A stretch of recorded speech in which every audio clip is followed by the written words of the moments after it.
মোথাবাড়ির যে ঘটনা ঘটেছিল সেই ঘটনার ক্ষেত্রে আজকে সুপ্রিম কোর্টে স্পষ্ট নির্দেশ দেওয়া হয়েছে যে মোথাবাড়ি গোটা ঘটনার ইনভেস্টিগেশন এখন থেকে এনআইএ করবে এবং এ রাজ্যের পুলিশের কাছে যে কেস ডায়েরি আছে বা অন্যান্য যে ডকুমেন্ট আছে সেই ডকুমেন্টগুলো এনআইএকে অবিলম্বে হস্তান্তর করতে হবে এবং এই ঘটনার ক্ষেত্রে এখনো পর্যন্ত পুলিশের তরফ থেকে যে 24 জনকে গ্রেফতার করা হয়েছে সেই 24 জনকে অবিলম্বে জুডিশিয়াল কাস্টাডিতে পাঠাতে হবে, পুলিশ কাস্টাডিতে নয়, তাদেরকে অবিলম্বে পুলিশ কাস্টাডি থেকে জুডিশিয়াল কাস্টাডিতে পাঠাতে হবে এবং এই অভিযুক্তদেরও কিন্তু এনআইএর কাছে হস্তান্তর করতে হবে।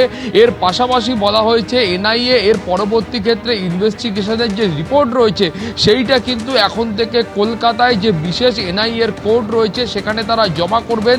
ফলে বুঝতে পারছো যে এই গোটা ঘটনার ক্ষেত্রে সুপ্রিম কোর্ট কিন্তু অত্যন্ত উদ্বিগ্ন এবং সুপ্রিম কোর্টের বক্তব্য হচ্ছে যে ইতিমধ্যেই এনআইএ যে 432 জনকে সন্দেহভাজন বলে মনে করছে তাদের প্রত্যেকের ভূমিকা খতিয়ে দেখতে হবে, অভিযুক্তদের গ্রেপ্তার করতে হবে। সুপ্রিম কোর্টের মন্তব্য এই ধরনের একটা ঘটনা কোনো আবেগতাড়িত হয়ে ঘটনা নয়, এটা কিন্তু পূর্ব পরিকল্পিত, উদ্দেশ্য প্রণোদিত এবং এর চক্রান্তের যে শিকড় রয়েছে সেটা কিন্তু অনেক গভীরে রয়েছে। ফলে এনআইএকে অবিলম্বে ইনভেস্টিগেশন শুরু করতে হবে এবং অভিযুক্তদেরও গ্রেপ্তার করতে হবে।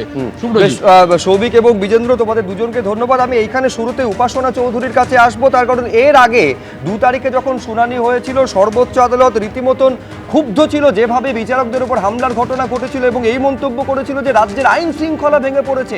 আজকে উপাসনা এই মন্তব্য সর্বোচ্চ আদালত করছে যে রাজ্য প্রশাসন ব্যর্থ হলে কি করতে হবে আমরা জানি, তো রাজ্য সরকারের কাছে চরমতম অস্বস্তির জায়গা নয় কি?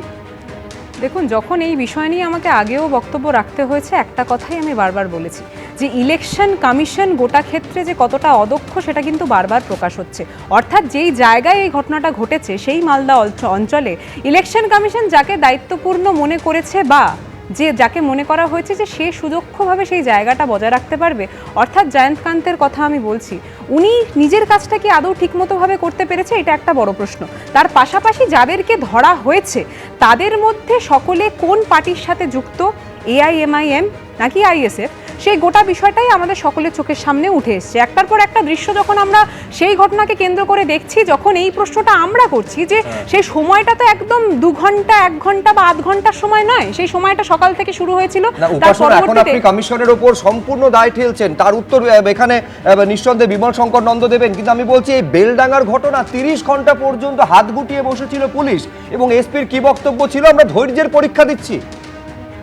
সেদিন ধৈর্যের পরীক্ষা দেওয়া হয়েছিল যখন রাজ্য প্রশাসন সম্পূর্ণভাবে, রাজ্য সরকার আজকে কিন্তু সম্পূর্ণ দায়টা একেবারে তৃণমূল কংগ্রেসের তরফে নির্বাচন কমিশনের দিকে দেওয়া হচ্ছে। বিমলদা, নির্বাচন কমিশন যেহেতু আইন শৃঙ্খলার দায়িত্বে, ফলে এই ঘটনার দায় কমিশন কিভাবে এড়িয়ে যেতে পারে এই প্রশ্ন তৃণমূলের তরফে করা হচ্ছে। না, ওটা গিয়ে নির্বাচন কমিশনের কেউ যদি মুখপাত্র থাকে তাকে জিজ্ঞেস করুন, আমি তো উত্তর দিতে পারি না, কারণ আমি নির্বাচন কমিশনের প্রতিনিধি নই।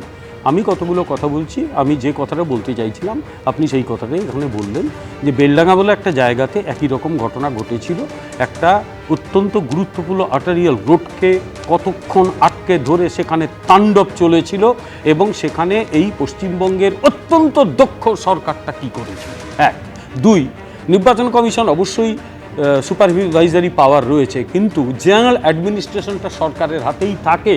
সরকার জেনারেল অ্যাডমিনিস্ট্রেশন চালায়, প্রয়োজনে নির্বাচন কমিশন নির্দেশনামা জারি করতে পারে, এটাই সুপ্রিম কোর্টের মামলার রায়। আপনি চাইলে আমি রায়ের লিঙ্কটা আপনাকে দিয়ে দেবো। ফলে অ্যাডমিনিস্ট্রেশন গোটাটাই নির্বাচন কমিশন নিয়ে নিয়েছে, এটা হচ্ছে মিথ্যে নাম্বার 2। 3 নম্বর, আসলে যেটা ঘটেছে সেটা এই রাজ্য সরকার এড়াতে চাইছে, শাসক দল এড়াতে চাইছে। ঘটনাটা কি, পশ্চিমবঙ্গে এই কালচারটা তৈরি করা হয়েছে, অর্থাৎ তুমি যদি শাসক দলের হও তুমি হাজার অপরাধ করেও তুমি কিন্তু ছাড়া পেয়ে যাবে, বিশেষভাবে তুমি যদি নিজের ধর্মীয় পরিচিতি বা আইডেন্টিটিটাকে প্রয়োগ করো তুমি ছাড়া পেয়ে যাবে, অসুবিধে কি আছে? এটা তো গোটা পশ্চিমবাংলা জুড়ে দেখছি, আমরা বেলডাঙ্গায় দেখেছি, আমরা মুর্শিদাবাদের বহু জায়গায় দেখেছি, আমরা এই পশ্চিমবঙ্গ এই দক্ষিণবঙ্গের বহু জায়গায় দেখেছি যেখানে এবারে স্কুলে সরস্বতী পুজো করতে গেলেও যেখানে থ্রেট আসে মূর্তি পুজো করতে দেব না, এরপরে এই আমি বলছি এই আপনি যদি সংখ্যাগুরু অর্ডার কপি হিন্দুরা বললেন, সেই কোথায় অর্ডার কপিতে নিরাপদ? স্পষ্ট উল্লেখ আছে যে মুখ্য সচিবকে যোগাযোগ পর্যন্ত করা যায়নি। যোগাযোগের জন্য যে হোয়াটসঅ্যাপ গ্রুপ, সেখানে নিজের হোয়াটসঅ্যাপ নাম্বারটা পর্যন্ত শেয়ার করেননি। আজকে এই প্রশ্ন উঠেছে আদালতে যে প্রধান বিচারপতির ফোন পর্যন্ত মুখ্য সচিব তিনি ধরেননি। মানে আমি বলছি এই রকম জায়গায় গোটা পরিস্থিতি গিয়েছে। মুখ্য সচিব যদি একটা লাইন বলি, মুখ্য সচিব যদি কিছু ভুল করে থাকেন তার ব্যাপারে তার পেনাল মেজার নিশ্চয়ই অন্য কেউ নেবে, আমি তাকে তো রক্ষা করতে আসিনি। এইটাই তো প্রশ্ন করেছেন বারে বারে মমতা বন্দ্যোপাধ্যায়, এই মুখ্য সচিবকে নিয়োগটা কে করেছেন। আচ্ছা, কিন্তু আমি এখানে মুখ্য সলিল সচিবের ভট্টাচার্যের কাছে আমরা আসবো। বেড়ে দেখুন, নাই। নির্বাচন কমিশনের এর তরফে আগে আজকে আর্তনাদ, বিচারকেরা আর্তনাদ করছেন, এই প্রসঙ্গ উত্থাপিত হয়। এমনকি মহামান্য প্রধান বিচারপতিকে সেই ভিডিও পর্যন্ত দেখানো হয়। এবিপি আনন্দতেও সেই ছবি আপনাদের সামনে আমরা রেখেছিলাম, দেখাবো আপনাদের যে বিচারকদের আর্তনাদের ছবি, কলকাতা হাইকোর্টের কাছে সাহায্য প্রার্থনার ছবি। দেখুন, Car suffered accident. Please communicate it to register, sir. Our pilot is no more there. Our pilot car has suffered accident due to these hurdles. Our pilot is no more there. He has suffered accident due to the hurdles of bamboos and the hurdles and the bricks. We are traveling alone. High Court, take care of my children.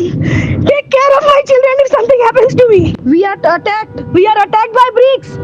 My car was attacked. All our cars were attacked with bricks and bamboos. They should not have allowed us to leave. They should not have allowed us to leave. দাঁড়িয়ে যদি যাই তাহলে আমরা সবাই মরে যাই। এখানে bomb মেরেছিল।